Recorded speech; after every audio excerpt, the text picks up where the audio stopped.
Pour toi, c'est quoi la sécurité sociale? C'est le plus beau mécanisme de solidarité qui a été mis en place. C'est une assurance que les travailleurs se sont donnée et qui permet de pallier aux difficultés qu'ils rencontrent. Pour moi, c'est un filet de sécurité pour pour une grande partie de la population, les pensionnés, parmi eux les femmes. Ça permet de vivre au-dessus du seuil de pauvreté. Une assurance qui nous protège tous, entre autres face aux accidents de la vie, comme les accidents de travail ou d'une simple maladie longue durée. C'est aussi simplement la solidarité entre les personnes, entre la population, entre les plus riches et ceux qui ont moins. C'est ce qui permet finalement que tout le monde ne finisse pas dans la misère. C'est un ensemble de garanties qui permettent à des personnes de mener une vie décente. Comme beaucoup de jeunes, je me suis retrouvé dans la situation où simplement le fait d'entreprendre des études faisait que j'aurais rien à l'arrivée, quoi. Alors oui, j'ai mon diplôme, mais au niveau aide sociale, au niveau allocation, au niveau droit, je n'aurais aucun droit. Et donc, je devrais, pour bénéficier d'une allocation de chômage, ouvrir mon droit au chômage en travaillant un an temps plein. Donc ça aussi, pour un jeune sur le marché de l'emploi, c'est extrêmement difficile à trouver. J'ai fait le choix d'entreprendre des études malgré tout, en me disant les études, c'est un facteur d'émancipation, et donc c'est ce qui va pouvoir me permettre de trouver un emploi stable et correct à la sortie. Mais maintenant, malheureusement, beaucoup de jeunes font le choix de se brider et de ne plus entreprendre des études, simplement pour préserver le droit qu'ils auront à l'arrivée, puisque voilà, en faisant des études d'UNIF, simplement, en ratant une année, le droit aux allocations, c'est mort, quoi. Pour beaucoup de familles, déjà, le fait de faire des études, c'est cher. Et alors, en plus, si le jeune n'a plus de droit à l'arrivée et que finalement, sa charge revient sur la famille plus longtemps, c'était quelque chose qui est ingérable et c'est un facteur qui fait que beaucoup n'osent plus se lancer. Et pour ceux qui se lancent comme moi, à l'arrivée, on se débrouille, quoi. Je me réveille après une nuit agitée. J'ai vécu un véritable cauchemar. J'ai cru y voir un véritable bazar. J'ai vu des gens révoltés. J'ai vu ce gouvernement de droite, avec des politiques maladroites, conduits par des maladroites, s'attaquer aux piliers de la solidarité. Le travail que je fais, c'est aide familiale. Donc c'est un travail du non-marchand. Nous allons à domicile chez des personnes âgées. Nous avons des horaires flexibles, donc on peut commencer à toute heure de la journée. On a un salaire minimum qui commence à 11 € dans les aides familiales et les aides ménagères aussi. C'est un métier très difficile parce que le bien-être de l'aide familiale n'est pas toujours considéré. C'est un secteur où il y a beaucoup de femmes. Elles essaient de faire en 38 heures, qu'elles n'arrivent pas toujours au bout. Elles n'osent pas diminuer les heures parce qu'après 8 ans d'ancienneté, on arrive seulement à 14 €. Les aides ménagères, après 11 ans d'ancienneté, arrivent à 14 €. Donc elles essayent de tenir comme elles peuvent. Au bout de autant d'années, nous avons de plus en plus de burn-out, plus en plus de fatigue, plus en plus de dépression. Si on n'avait pas toutes ces absences, toutes ces personnes qui seraient en burn-out, toutes ces personnes qui seraient en dépression, avec un horaire convenable, correct, 4 à 5 prestations par jour, finir notre mois à temps plein, eh bien, je pense qu'on aurait moins d'absences, la sécurité sociale serait moins impactée parce qu'on aurait un horaire plus correct avec un salaire correct. Pour le moment, ce n'est pas le cas. On est en bas salaire, on essaie de faire un maximum pour s'en sortir, mais malheureusement, ce n'est pas tous les jours que nous sommes au top. J'ai vu des sans-papiers, des sans-emploi, des sans-emploi, battant le pavé en unité. Je les ai vus manifester par groupe de 100, par groupe de 100, pour s'opposer à ces coupes qui nous poussent droit devant. Le CPS Tours a été réalisé en 2015. C'était suite à la réforme chômage de 2011, fin 2011, une réforme qui réduisait l'allocation d'insertion à 3 années maximum. Et donc beaucoup de personnes, en 2015, se sont vues exclues des droits des allocations de chômage. Elles sont allées vers les CPS, pas toutes, mais une grande partie. Et là, au CPS, elles ont rencontré énormément de difficultés. Ces personnes ne connaissaient pas leurs droits, ne connaissaient pas comment fonctionnaient les CPS. Et effectivement, ils fonctionnent tous de façon différente. Nous avons accompagné pas mal de personnes et rencontré surtout ces personnes qui étaient dans un désarroi énorme, puisque perdre ses droits, c'est aussi une forme de désocialisation. Nous avons construit un petit manuel qui permet à ces gens d'avoir un moyen de défense de leurs droits, un moyen aussi de discuter d'égal à égal avec la personne qui, en face d'elle, a d'autres arguments à leur opposer. Cela nous a permis aussi de rencontrer des gens qui, en plein désarroi, pouvaient dériver par mécompréhension ou par tout simplement par le fait qu'ils avaient une rage qui ne pouvait pas s'exprimer, et donc de se dériver vers des positions très dangereuses pour la société, puisqu'ils considéraient que la perte de leur emploi, notamment pour une personne, était liée à un travailleur venant de l'étranger qui lui avait pris sa place.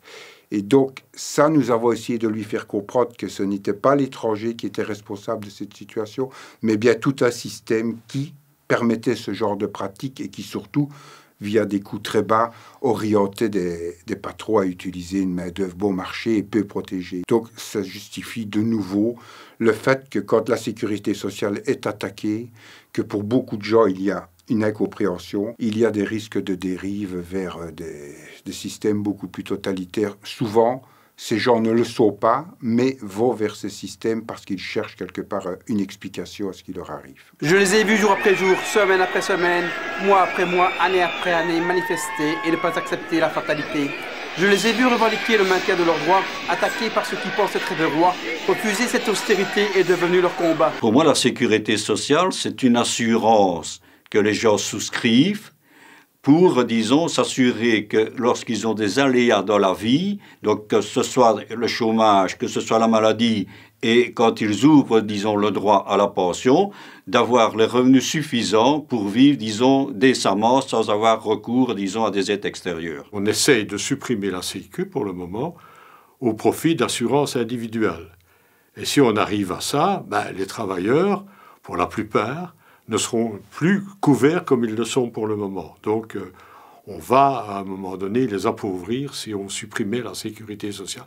Il faut même la renforcer, parce que c'est un outil très important. La priorité, je crois que c'est un bon financement, arrêter, disons, de faire des réductions de cotisations sur la sécurité sociale, et notamment, ça représente un peu plus ou moins 7,5 milliards de réduction de cotisations. En plus, au niveau des pensionnés, puisque je m'occupe essentiellement des pensionnés, on est en train de constater ces dernières années qu'il y a de plus en plus de pensionnés qui se retrouvent en dessous du minimum vital, c'est-à-dire en dessous de 1120 €. Et cela, ça comprend de cette majorité de gens qui se retrouvent en dessous du minimum vital. Il y a plus de 75% de femmes qui sont dedans. Et ça se comprend puisque les femmes ont des carrières incomplètes, souvent.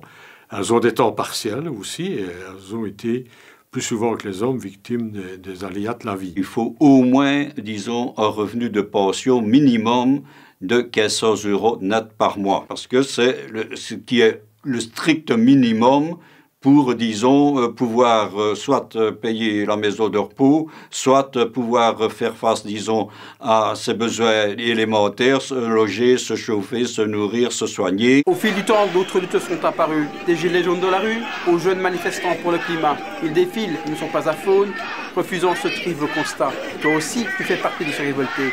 Si nous aussi sommes tant offusqués, il est temps de nous unir et de se battre pour l'avenir, car avec eux, la Sécu sera une fois pour toutes jetée au rebut. Moi, je fais partie du comité de soutien à l'occupation liégeoise des sans-papiers.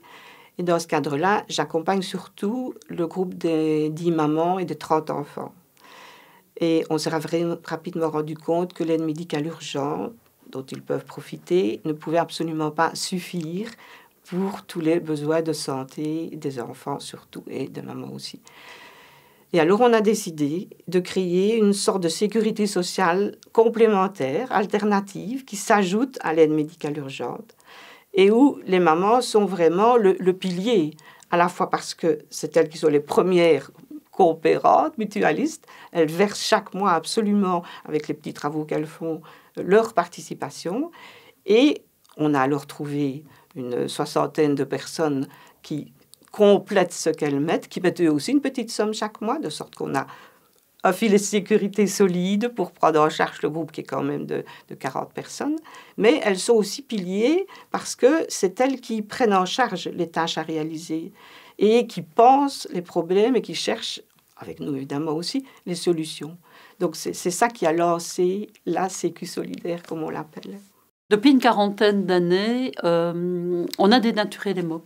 on les a vidés de leur substance, on les a ringardisés. Par exemple, la sécurité sociale.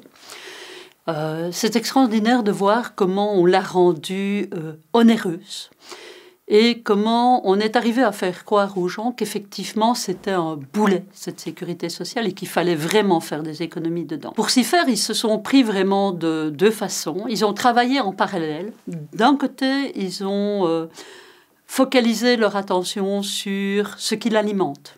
Alors ce qui l'alimente, c'était au départ des cotisations, puis c'est devenu des charges patronales, donc des cotisations sociales, pardon.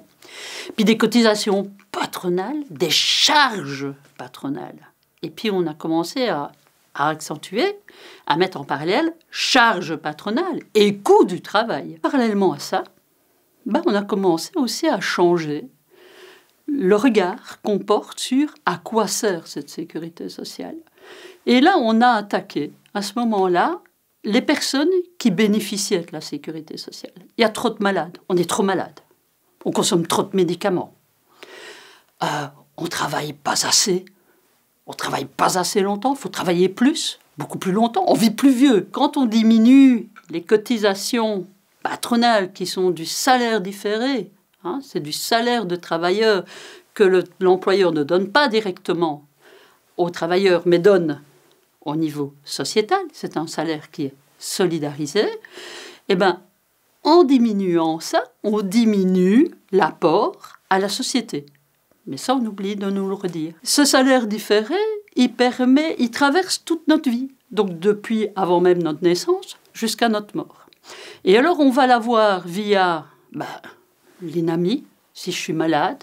Si malheureusement ma maladie est plus importante, je vais avoir même une intervention au niveau d'une allocation. Si j'ai un accident de la vie, que mon entreprise ferme, et Dieu sait ce qu'il y a comme entreprises qui sont en train de fermer pour le moment, je vais pouvoir avoir des allocations de chômage. Donc, cette sécurité sociale va pouvoir aider toute notre tranche de vie, toute notre vie à un moment donné.